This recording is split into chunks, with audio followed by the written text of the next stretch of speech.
Muy buenos días a todos los que nos acompañan desde Hispanoamérica y muy buenas tardes a quienes se encuentran en España. En mi caso, en directo desde Madrid, les doy la bienvenida a un nuevo Tech Forum de Telefónica Tech. Mi nombre es Gonzalo de Laza, soy parte del equipo de marketing y comunicación global y justamente por eso, antes de empezar, quiero recordarles que si todavía no lo hicieron, se pueden comunicar con nosotros en nuestras redes, en Instagram, X y LinkedIn, y suscribirse en YouTube para estar al tanto de las últimas novedades en el sector de la tecnología. Hoy vamos a abordar un tema de gran relevancia para todos los que formamos parte del mundo empresarial, que es la ciberseguridad. Como muchos ya saben, en Telefónica Tech operamos a nivel global, con presencia estratégica en varios países, incluidos algunos en Hispanoamérica, y aunque nuestra operación es extensa, hoy vamos a centrarnos en un caso local colombiano y las valiosas lecciones que hemos estado aprendiendo allí. Como bien saben, la ciberseguridad es una preocupación que afecta a todas las organizaciones, sin importar su tamaño o su sector. Los ciberataques se están volviendo cada vez más sofisticados y los recientes incidentes en Colombia han dejado claro que debemos fortalecer nuestras infraestructuras digitales.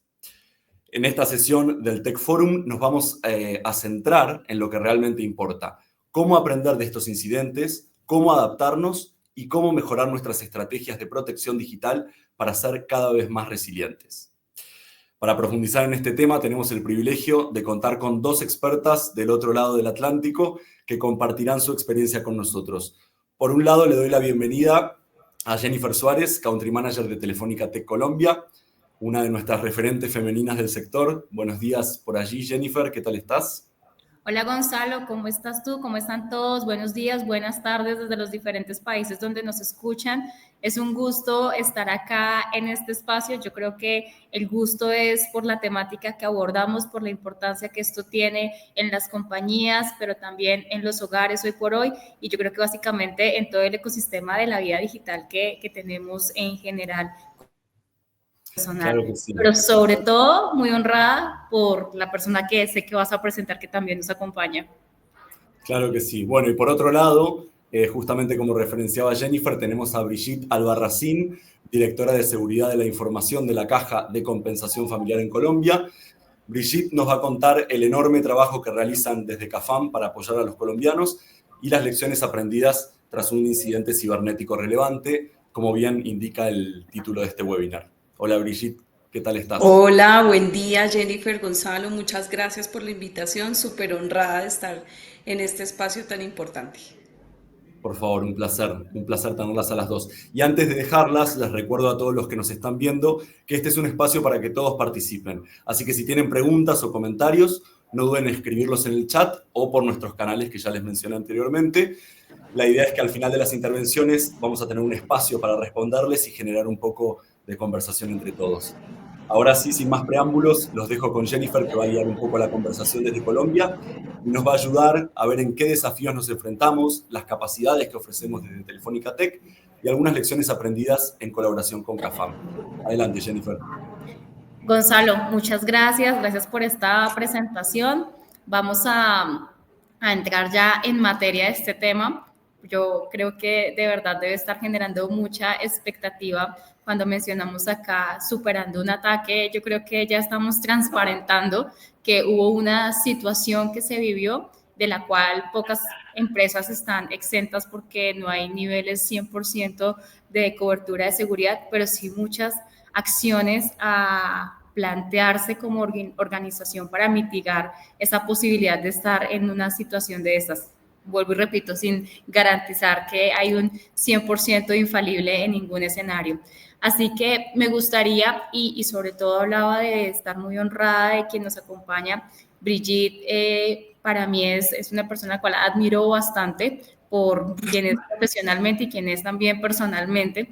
Así que me gustaría primero que todos sepan quién es Brigitte y además, Brigitte, yo creo que como mujeres tenemos una responsabilidad de estando acá en este medio tecnológico y de la ciberseguridad, de motivar a las niñas a que también hagan parte de este ejercicio y a los jóvenes de también involucrarse en este tipo de carreras que tienen una magia muy bonita. Entonces, me encantaría que le contáramos a la audiencia quién es Brigitte, en qué momento decidiste tú iniciar una carrera de este tipo tecnológica y luego embarcarte en la inmersión de la ciberseguridad? Bueno, Brigitte es una mujer de 42 años, muy orgullosa de estas canas, de estas arrugas, esposa, madre de dos hijas maravillosas, soy ingeniera de sistemas y entro al mundo de seguridad por casualidad, entro a un sector financiero y empiezo a conocer todo este tema de seguridad. Ya en la universidad había tenido unos pequeños acercamientos sin saber y sin prever que a este mundo me iba a meter de cabeza. Pero entré en el sistema financiero hace alrededor de unos 16 años y allí conocí el tema de seguridad y para mí fue una cosa maravillosa, de mucho aprendizaje, mucho estrés, de muchas cosas nuevas, de muchos retos y de mucha innovación, porque esto iba cambiando mucho, mucho. Y desde allí estoy en temas de seguridad, me encanta, he pasado por muchísimos sectores, llevo casi 10 años en la caja de compensación. Enamorada de este sector porque pues no solamente tiene unos desafíos, sino que tiene unos temas muy importantes para la sociedad colombiana y explicando un poco pues qué es una caja de compensación, porque las cajas de compensación únicamente existimos en Colombia y creo que en Chile hay un modelo muy similar. Pero las cajas de compensación básicamente son entidades que nosotros no tenemos ánimo de lucro y recibimos aportes de las empresas afiliadas y es que de la nómina total de la empresa, un 4% va a las cajas de compensación. Las cajas son regionales, es decir, aquí por cada departamento tenemos un número de cajas que ofrecemos diferentes servicios. Y estos servicios o este dinero que nosotros recibimos de las empresas, la idea es devolverlo a los afiliados en diferentes tipos de servicios. Entonces, Caja FAM como caja, pues tiene un montón de empresas pequeñitas adentro, digamos que ofrecemos temas de educación, temas de alimentos y bebidas, de salud, de recreación y turismo, de vivienda. Cafam como tal tiene un centro comercial que está ubicado pues muy estratégicamente en la ciudad de Bogotá, ofrecemos seguros, ofrecemos crédito, tenemos un teatro divino, espectacular, al cual invito a los bogotanos a asistir y además pues nuestro core que es como el subsidio familiar que se devuelve en cuota monetaria o en bienes o en servicios. Entonces Cafam es una empresa muy linda, muy antigua en Colombia, las cajas existimos hace 67 años y son el número de años que lleva Cafam en el mercado. Entonces, encima de todo, tiene un nombre muy reconocido pues para los colombianos y especialmente para las personas de la ciudad de Bogotá. Entonces, ya llevo casi 10 años en la caja, encantada, feliz, con muchísimos retos, pero es una empresa y es un sector muy hermoso y el tema de seguridad pues tiene un montón de retos que también siento yo que nos hace como adictos a toda la adrenalina y a todo este tema tan especial que tiene todo lo que tiene que ver con seguridad y ciberseguridad. De acuerdo, yo creo que mencionaste unos puntos súper importantes y es la consolidación de diferentes sectores en una única empresa, pero además en términos de dimensión de clientes, que ustedes más que clientes tienen son sus afiliados y sus asociados, es una población bastante importante que tiene relación con los sistemas también de la caja de compensación, o sea que para todos termina siendo muy relevante las medidas que toman como empresa y porque cualquier situación puede impedir desde lo más, digamos, tranquilo o menos impactante, que es que un centro recreacional o vacacional de pronto no tenga sistema, hasta de evitar la continuidad de prestación del servicio a la salud, ¿no? De acuerdo. Haciendo un poco Tenemos más todos los sectores críticos, si se puede llamar, entonces es bastante complejo toda la operación de una caja de compensación. De acuerdo, de acuerdo. Pues me encanta como Brigitte lo cuenta y de verdad espero que esto sea muy inspiracional y de motivación para muchos a ser parte de este medio, el querer tener esa adrenalina y poder estar aprendiendo de todo lo que ello conlleva. Yo creo que en Colombia, y es una situación que se ve reflejada como país, todavía nos queda un camino importante por recorrer en materia de ciberseguridad. Creo que hemos evolucionado bastante, pero los diferentes actores de todo el ecosistema, desde la parte pública, la academia, la parte privada y la misma conciencia personal, todavía tiene muchos desafíos y mucho recorrido por cursar para poder ser un poco más prolijos en todas las medidas que se toman, en, como yo decía, en nuestra vida digital. De hecho, me gustaría dejar acá algunas cifras, y es que el año pasado se registraron más de 36.000 millones de intentos de ciberataques, y precisamente uno de los sectores que más impactan es uno de los que consolida CAFAM, que es el sector de la salud. Claramente los ciberatacantes siempre buscan tener en efecto un impacto importante, y por eso atacan este tipo de sectores. Y digamos que hablando acá un poco de otros datos que me parece importante tener, el 28% de las empresas informaron que sus costos de más o menos $1 millón o más les ha representado un incidente de ciberseguridad en los últimos 3 años. El peor incidente les pudo haber costado hasta eso. Y yo quiero pensar, de hecho, Uri, que ese costo fue en la remediación, en la contención y en la protección para futuros incidentes, y no que hayan sido costos que se hayan generado de manera no recomendable en pagos a ciberatacantes y esto, ¿no? Que es lo que creo que ninguna de las dos, bajo ningún escenario, llegaríamos a recomendar. Pero es un costo muy alto, y hablando solamente de una cifra económica, pero los costos realmente reputacionales y los otros costos colaterales que conlleva también un ciberataque, pues impactan mucho a las organizaciones. Y otros datos muy rápidos, como el 54% de las organizaciones han experimentado un ciberataque que interrumpió sus sistemas de TI. Interrumpió sus sistemas de TI no es simplemente decir no accedí a un servidor, es no pude prestar un servicio de salud, es no pude facturar, tuve mis tiendas cerradas, afecté la productividad, muchas otras situaciones. Más que hablar de la continuidad de alguno de los activos digitales que tenga la organización. Y aquí hay otro dato importante, y es la inversión en ciberseguridad en Colombia se prevé que debe crecer alrededor de un 19% para el 2025. Y yo sí creo que es una inversión, pero no es una inversión solamente económica, es una inversión también académica, es una inversión también de networking. Nos lleva a poder dar muestras de ese tipo de inversiones que estamos haciendo justamente acá, de contarles a otros una experiencia que se vivió, cómo se vivió y qué lecciones dejó esta experiencia, porque nos enfrentamos, sobre todo el ciberataque que más conocemos y que de hecho más se presenta, es el del ransomware, el ransom, que en inglés viene la parte secuestro, y ware, que hace referencia al software que les secuestran a las compañías en información desde diferentes grupos de atacantes, y que lo hacen a través de diferentes mecanismos, acudiendo a las brechas de seguridad, a las vulnerabilidades que hay de conocimiento, y bueno, a algunas otras situaciones que de hecho también han ido evolucionando a través de la inteligencia artificial, de los mecanismos de ingeniería social que se crean y que permiten que los ciberatacantes vulneren las infraestructuras de las compañías.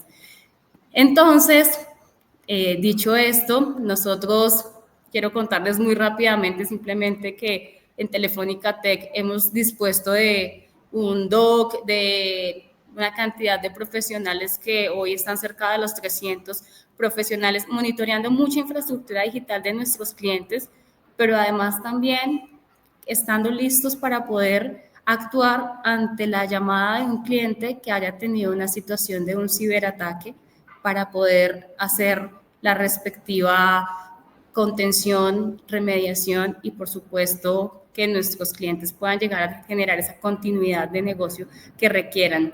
Esto que ustedes ven acá, que nosotros ponemos un poco en cifras, lo pusimos a disposición en una oportunidad para Brigitte, para su equipo, para CAFAM como caja de compensación, en la situación que ahora quiero que tú nos cuentes, Brigitte.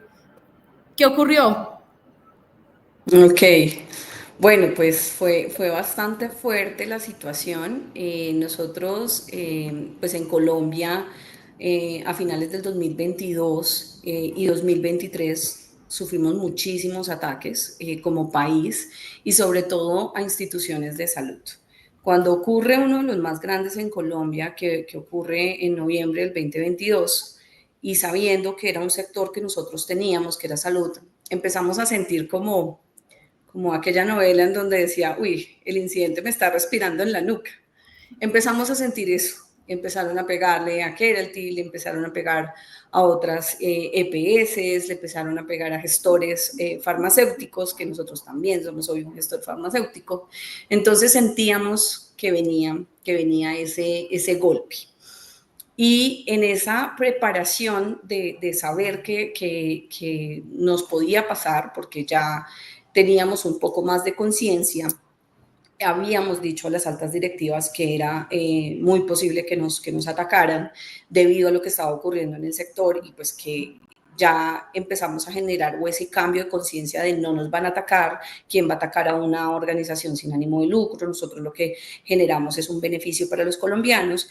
Y empecemos a cambiar esa mentalidad en la alta dirección a decirles, oigan, nos van a atacar, de tal manera que aquel 16 de junio, cuando recibimos esa llamada en la madrugada, pues obviamente es impactante, pero casi que la dirección decía, oiga, ya nos habían dicho que nos iban a atacar.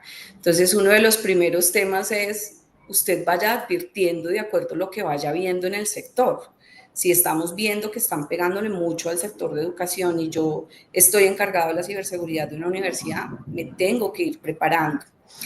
Obviamente siempre vamos a intentar a que no nos ocurra, pero eso no quiere decir que no nos va a pasar. Y creo que el enfoque ha cambiado mucho al estado de ciberseguridad, a ciberresiliencia, en el sentido que tenemos que estar listos es para podernos levantar. Entonces nos ocurre un ransomware, nos baja muchos de los servicios que nosotros hoy tenemos, nos ocurre en un punto local, no le afecta a varios sistemas críticos de la organización por fortuna, pero igual nos genera pues una denegación en el servicio porque pues en el momento del aislamiento pues tomamos la decisión de confianza cero y cerramos todos los servicios pues, tecnológicos, activamos planes de continuidad y esto nos genera pues, una muy fuerte repercusión hacia nuestros usuarios. Encima de todo ocurre un viernes en la madrugada, aquí el lunes era festivo, Día del Padre,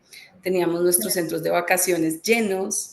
Entonces fue un momento muy, muy, muy complejo para nosotros.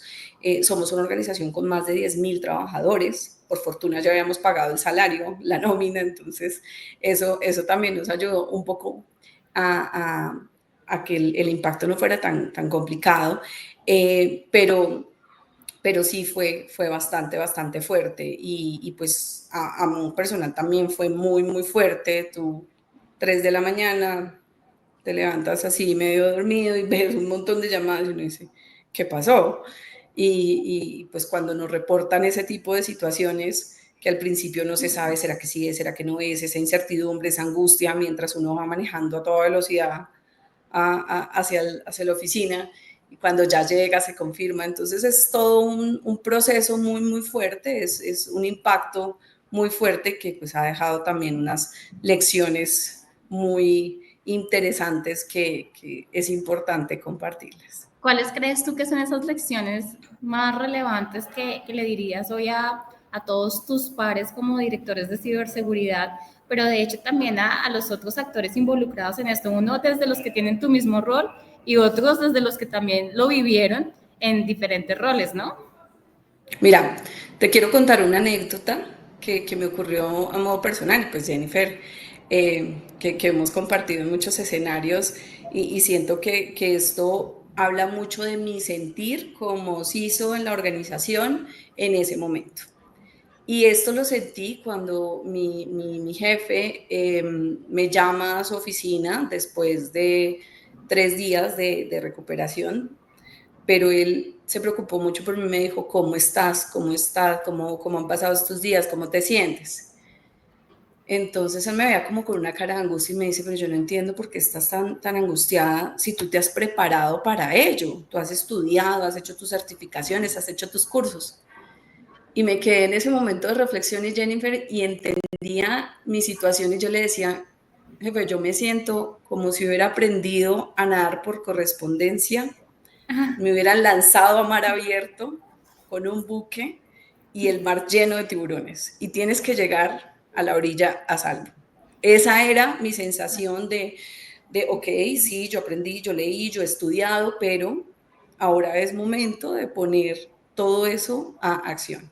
Entonces, la primera lección aprendida que hoy les quería mostrar con Jennifer era confiar en los consejeros, es decir, escuchar. Hay mucho ruido, pero aprender a filtrar y escuchar para saber qué tenemos que hacer, en qué tenemos que prepararnos, el haber hecho esta sensibilización anterior al ataque, indicando a la organización que nos podía pasar, tomando un ejemplo de la vida real, de todo lo que les había ocurrido, creo que eso es vital. Y otro punto es... tú dirías no estar solo, definitivamente. De acuerdo. No estar solo. Y otra cosa que de pronto en otras charlas he dicho es que ningún superhéroe ha salvado al mundo solo. O sea, Superman tuvo que meterse a una liga. Iron Man hizo un contrato de prestación por servicios y contrató a mucha gente para que lo ayudaran. Entonces, uno no puede andar solo ni creer que yo voy a levantar la organización solo. Esto no fue un ejercicio mío solo, no. Un grupo maravilloso de trabajo detrás que fue quien realmente se puso los guantes y dice, bueno, pues aquí hay que trabajar, hay que reconstruir, hay que volver a andar, pero lo importante es no quedarse ahí, no quedarse buscando culpables, no quedarse buscando de por qué, no, aquí estamos es en otro momento. Y eso habla mucho sobre la resiliencia y por eso creo que este tema de ciberresiliencia ha tomado tanto empuje. Entonces, es que ustedes hoy se hagan la pregunta, si me llaman, si recibo ya esa llamada horrible para decir, usted está siendo atacado, usted en este momento tiene un ciberataque andando, ¿cómo estoy yo preparado de manera emocional, física, educativa? ¿Cómo está mi familia? ¿Cómo me la llevo con mis compañeros de trabajo? ¿Conozco a las personas de trabajo? Por ejemplo, aprendí que desde el momento cero yo no me podía soltar de dos personas importantísimas en la organización, que no era el técnico, no era la persona que sabía de fierros, no.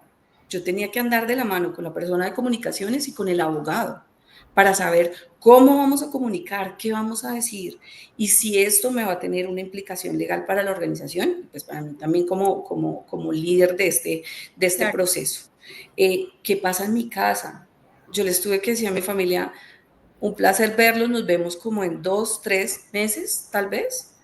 ¿Qué ocurriría, Jennifer, si tú llegas hoy a la casa y dices, no llego, no vuelvo a llegar, quién sabe cuánto tiempo? ¿Qué te va a decir tu pareja? ¿Qué te va a decir tu esposa, tu esposo, tus hijos? Eso va a afectar tu relación familiar, va a afectar tu salud física, qué tan fuerte eres en ese sentido. Y pues el tema de la comunicación para nosotros era vital, somos una caja de compensación con una trayectoria enorme en el país.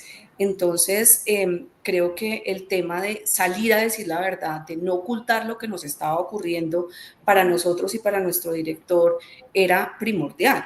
O sea, nosotros entramos a la oficina, le contamos y él, no terminamos de salir de la oficina, inmediatamente llamó a los entes de control a decirle, estamos siendo atacados y vamos a tener problemas en los servicios. Entonces, claro, que eso genera problemas, sí, pero creo que es mejor como cuando uno estaba en la casa de la abuelita y rompía el florero, si lo escondía debajo de la silla o mejor decía la verdad. Entonces, creo que eso es importante. Y algo que hablaba Jennifer, pues el tema de la colaboración, saber a quién llamar, saber a quién, ese teléfono rojo de ayúdeme, estoy teniendo problemas, pues tener esos equipos, entender que esto es una colaboración. Y en otras charlas que he estado, me ha sorprendido mucho que lo que más agradece las empresas y nuestros pares es que contemos este escenario. Y de hecho lo decía un líder de una entidad financiera aquí, muy representativa, decía es que la competencia no puede estar en ciberseguridad. Los de mercadeo que se enloquezcan por todos estos retos y que usted es mi competencia y que yo te voy a dar, pero a nivel de ciberseguridad tenemos es que colaborarnos, Una contar fuerza lo que es lo que unida. nos está pasando, de acuerdo, los ciberatacantes se unen, tienen comunidades y nosotros no.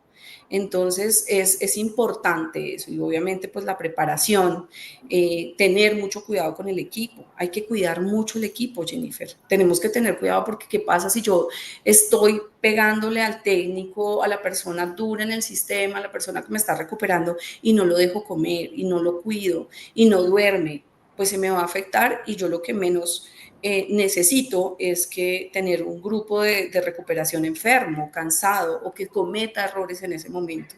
Entonces creo que hay que tener mucho cuidado y tener mucho tacto con las personas en ese momento, además que es crisis. Entonces uno no sabe cómo actúa la gente en crisis, entonces yo me pongo violenta y empiezo a tratar mal a todo el mundo, pues no me van a ayudar a recuperar.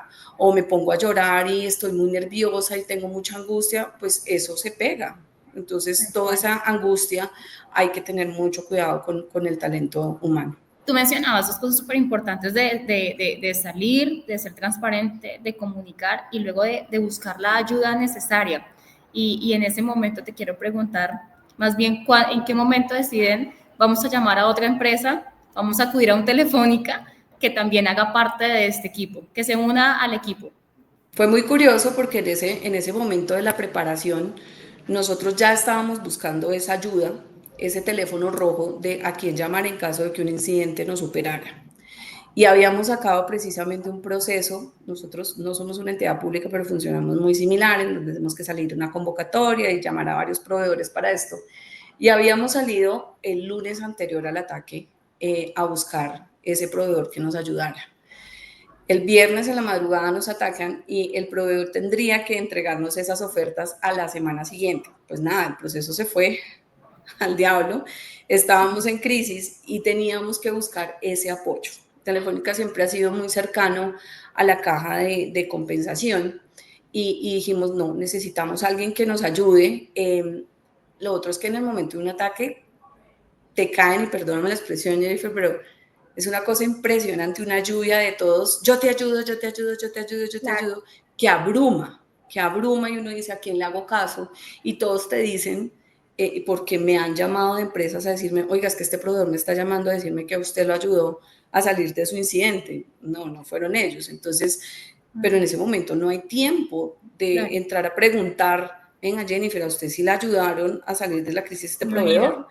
Entonces es importante ese tema de la colaboración, de tener ya identificados esos proveedores o esos partners de confianza que nos ayudaran, que nos permitieran activar esto súper rápido. Por eso mi recomendación es active esos servicios en tiempos de paz, porque en tiempos de guerra va a ser muy caótico.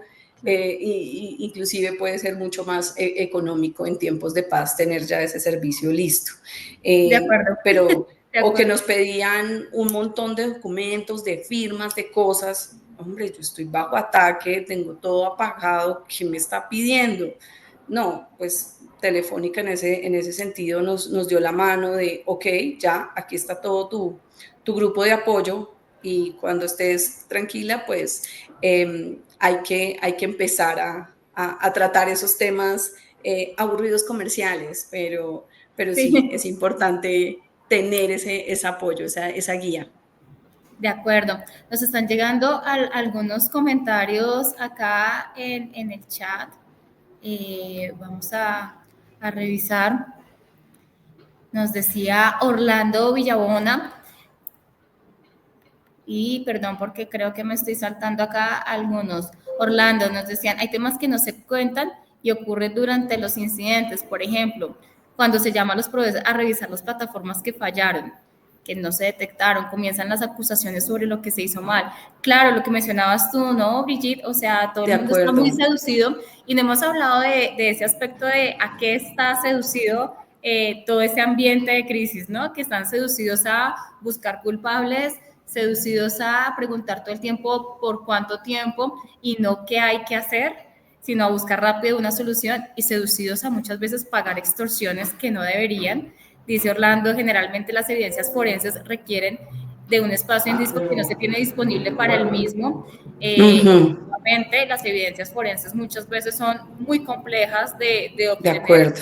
Muy complejas de obtener. Muchas veces el ciberataque precisamente va buscando que no queden evidencias, que no queden trazas. Ha estado tanto tiempo vulnerando las infraestructuras, ha estado pasando por todas ellas, mientras la organización seguramente no se ha dado cuenta que ha estado allí, y lo máximo que ha ido dejando en los ficheros es esta nota donde dice lo que hizo, ¿no? Normalmente es lo que pasa. ¿Qué nos puede contar Telefónica y la invitada al respecto? Bueno, creo que no habíamos leído el comentario, pero íbamos en línea con tus expectativas, Orlando, respecto a lo que preguntas.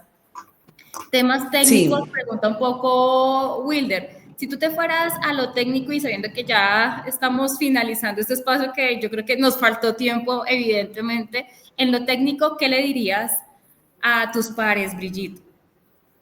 Miren, y yo sé que de pronto a Wilder no le va a gustar este panel precisamente por eso. El tema de un ciberataque yo creo que ya ha pasado un poco más a lo técnico. Hablamos de que en el momento de un ciberataque absolutamente toda la organización es responsable de su recuperación. Si hablamos de lo técnico, estamos hablando de lo preventivo, de lo que tenemos que hacer antes de la preparación.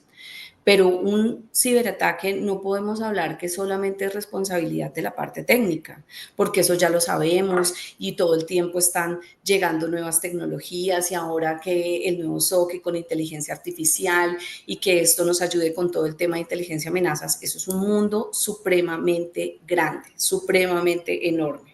Que hablamos mucho más de la estrategia, mucho más de la parte como organización, de cómo colocarlo. Y Orlando hablaba de un tema súper importante. Nosotros en CAFAM habíamos ya planeado todo este tema de las líneas de defensa y la segregación de funciones, y seguridad de la información no está en tecnología. Y ese fue uno de los puntos que nos permitió que todo esto que Orlando mencionaba en los comentarios, pues nos ayudara muchísimo, no solamente a entender qué era lo que había pasado, porque el informe forense no fue con destino hacia tecnología, sino fue con destino a seguridad de la información, para tener un enfoque mucho más arriba, para ver qué fue lo que ocurrió, para mirar que más que echar las culpas es ver dónde podíamos arreglarlo.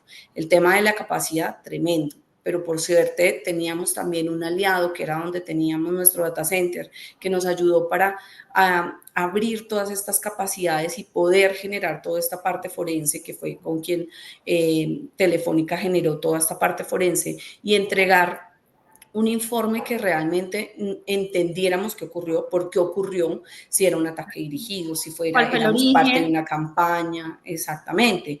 Entonces, esto nos ayudó, y sobre todo para mejorar muchísimas cosas a nivel tecnológica y a nivel técnico. ¿Por qué? Porque es que esta parte técnica, pues hoy está operando, hoy está andando. Obviamente en el mercado siempre habrá temas mejores, mucho más chéveres. Siempre el vecino tendrá un carro más bonito que el de nosotros, con mucho más lujos, pero lo importante es saber operar esa tecnología que hoy tenemos. Entonces es muy, muy importante que este tema de, cuando hablemos de ciberataques, no solamente pensemos en los temas técnicos, es mucho más allá, es el tema forense, es el tema del informe, de la investigación, de lo que va un poco más allá. Como la parte post, ¿no? Y perdóname, Gonzalo, que sé que estamos sobre el tiempo, yo en los últimos 2 minutos, Wilder, lo técnico nos demanda definitivamente otro escenario, pero yo sí creo que es importante que todo el equipo técnico entienda el valor de los activos digitales de las compañías. Yo creo que estamos en un momento de evolución donde ya el equipo técnico no habla de disponibilidad de servidores caídos, de servidores arriba. Ya el equipo técnico en este momento tiene que hablar de un discurso del valor de las herramientas y de los activos digitales para la compañía, que saben que no puedes generar o no deberías generar una protección innecesaria, pero sí un control absolutamente garantizado a lo que es la infraestructura crítica, la que efectivamente tiene la conexión con tus con los clientes, con los proveedores, la que maneja la continuidad de la operación, y eso creo que es importante que lo sepan en términos también económicos y reputacionales, ese equipo técnico y la sensibilización que hay alrededor de la compañía. Nosotros en estos ejercicios forenses normalmente lo que siempre tenemos que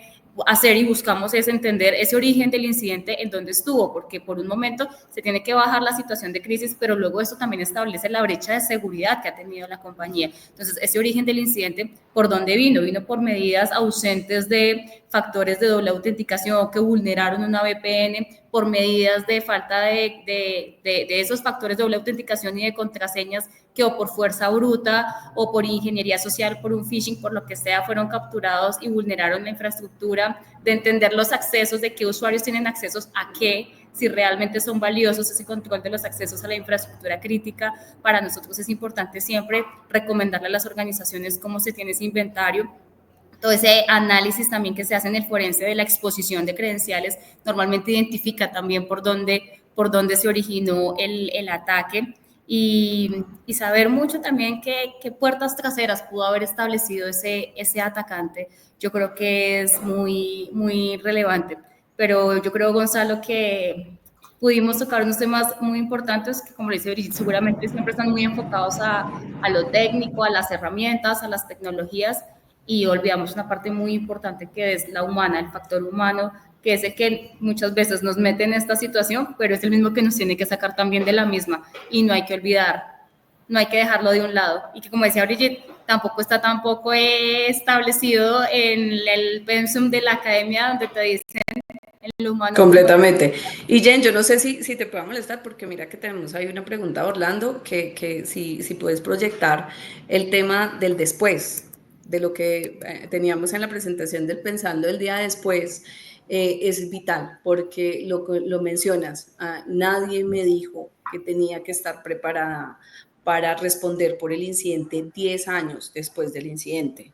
O sea, independientemente que yo permanezca o no permanezca en la organización, este incidente va a seguir activo pues para la ley colombiana por 10 años. Entonces es vital ese tema.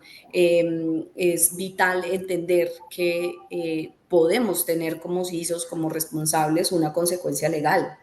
Si de repente yo no dije la verdad en el informe, si de repente no lo informé a los entes de control de la manera como lo tenemos.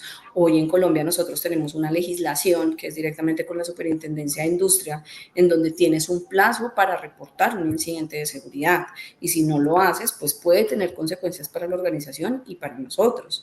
El tema de salud física y emocional posterior al ataque es vital, no solamente para el equipo, y lo mencionaban también en los comentarios, sino para la persona que está colocando la cara. Si yo hoy soy una persona introvertida, que no me gusta hablar en público, que me pongo muy nerviosa, que no soy capaz, no puedo poner a esa persona a frentear este tipo de situaciones, que deleguen a una persona que realmente tenga esos skills, porque le puede generar un problema pues físico y emocional. Esos entes regulatorios es impresionante, como pudieron ver, nosotros tenemos muchísimos servicios, pues como los mismos servicios que tenemos los reguladores. Entonces fueron una lluvia de consultas de los entes reguladores a los que tenías que contestarle. Entonces puede que yo tenía un informe forense que fue muy bueno, pero yo tenía que entender muy bien ese informe para contestar lo que me estaban preguntando a cada uno de acuerdo a lo que me estaban consultando. No podía entregar el mismo para todos. Importante, contesten lo que les pregunten, tengan la Biblia de lo que ocurrió y de acuerdo a lo que le vayan preguntando, conteste. Y pues la duda de si íbamos a compartir la información, sí o no. Y pues insisto, la caja, nuestro señor director dijo, no, aquí somos una entidad transparente y tenemos que contar qué fue lo que ocurrió, y para nosotros era vital tener eso, y también pues cuidar a las personas. Y luego de esto, contarle a la organización qué fue lo que ocurrió. Le contaba a Jennifer una anécdota, que en uno de esos días pues ya estábamos recuperándonos, pues ya el agotamiento da, y estaba en el baño casi que escondida así descansando, y escucho unas personas empezar a decir cosas del incidente y empezar a suponer. Y yo ahí entendí, dije, no, tenemos que contarle lo primero es a los empleados qué fue lo que nos ocurrió, porque decía, yo creo que pagaron, yo creo que sí pagamos, porque mire, ya nos recuperamos, ya tenemos sistemas. Entonces eso ocurre es cuando ya pagaron. Entonces hay que contarle al resto de la organización esa versión final de lo que nos ocurre y pues para que todo el tema, la gente sepa qué fue lo que nos ocurrió. Entonces es vital ese tema. Y Sí, Orlando en el solo chat, para complementarte, a dale, mí, por Gonzalo. lo menos que no estoy tan involucrado en el mundo ciber, me parece súper interesante conocer también las percepciones y el factor humano, como decía Jen, ¿no? Detrás de un tema tan complejo y que tiene tantas aristas. Y también otro tema que creo que no deja de ser importante es las habilidades soft, ¿no? Para poder alcanzar el éxito en estos momentos de incertidumbre. Si quieren, les comento una de las preguntas que nos está llegando también del público por LinkedIn, para Por sumar favor. un poco a los comentarios que ya estuvieron viendo por allí.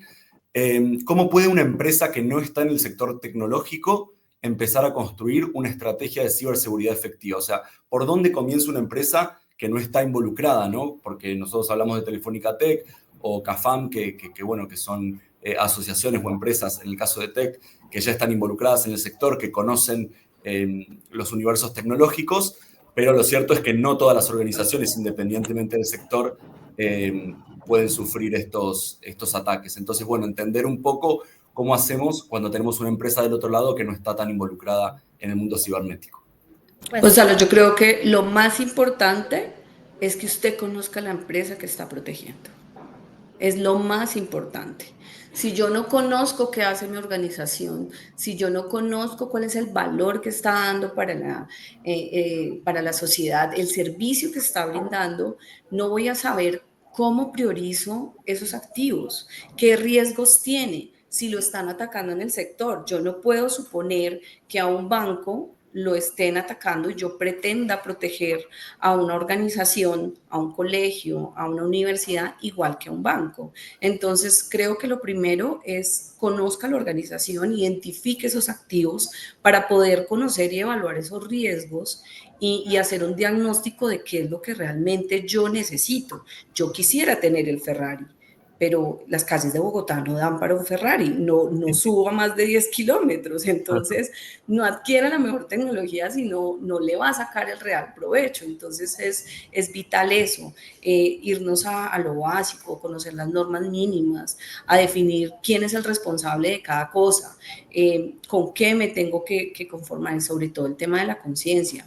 Yo puedo tener el Ferrari, pero si lo dejo en la calle y sin llave, no va a pasar. Entonces el tema de conciencia y de formación es vital, es vital. Ibri, Para mí es lo básico. yo creo que, no sé, Gonzalo, si tú te vas o quien hizo la pregunta, se está yendo a un caso extremo, por ejemplo, de una pyme que no tiene un líder técnico, mucho menos un CISO, y que precisamente dice, no sé en qué nivel puedo llegar a estar de impacto.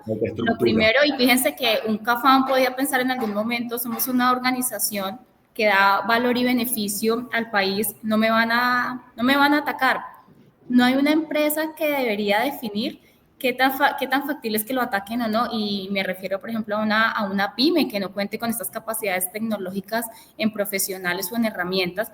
Puede ser perfectamente la pyme que sea la puerta de entrada para atacar a una empresa más grande, y que el ataque no esté como objetivo la pyme, sino como objetivo llegar a otra entidad, que sepan que esa pyme se conecta con infraestructura tecnológica de esa entidad. Con lo cual, y lo que creo que también es muy importante tener claro, es que empresas como nosotros, como Telefónica Tech, están dispuestas a acompañar a esas pymes que no cuentan con esas capacidades, porque además no es sostenible, no hay que desconocer que tenemos escasez de talento, que tenemos que sortear las situaciones macroeconómicas también, y que hay que hacer un ejercicio de apoyo con organizaciones que cuenten con el talento, con la experiencia, para que puedan dar unas recomendaciones que sean las adecuadas en función del tamaño de la organización y, como lo dice Brigitte también, en función de cuáles son esos activos que se deben proteger y cuáles son esas primeras fases que se deben abordar desde la concienciación y la tecnología. Fenomenal, clarísimo. Y Brigitte, tú estuviste hablando mucho de la colaboración, por eso quiero retomar esta otra que llega por aquí, pero ¿qué tan importante es la capacitación del personal no técnico en la prevención de incidentes? Algo estuvimos ahí mencionándolo, pero creo que está bueno hacer la salvedad, ¿no? Vital. En el incidente aprendimos que la responsabilidad para sacar adelante la organización no era de la parte técnica, no era de la parte ni siquiera del negocio, que era el que tenía que trabajar cuando no tenían sistemas de información. Era absolutamente toda la organización. Todos tenían que reconocer qué era lo que nos estaba pasando y cómo actuar. Por ejemplo, para nosotros fue vital el comportamiento de toda la parte de seguridad física, cómo nos protegió en esas largas jornadas, cómo protegió a las personas. Nosotros atendemos público y muchas personas se pusieron muy enojadas. Entonces, eso era vital y ellos sabían y reconocían qué era lo que nos estaba ocurriendo. Entonces, el tema de ciberseguridad en el caso de Cafam, donde tenemos más de 10.500 empleados, va desde nuestro director general, el doctor Luis Gonzalo Giraldo, hasta la persona que nos limpia las piscinas en el centro de vacaciones de Cafam Melgar.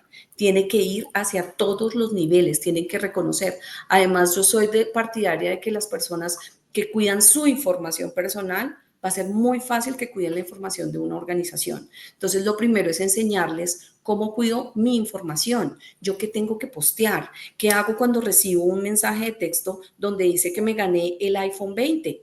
Le doy clic, sigo con ese proceso. Si yo empiezo a educar, porque creo que la palabra es esa, educar desde el principio, desde lo básico, va a ser muy fácil que esa adopción a nivel de ciberseguridad se dé en la organización.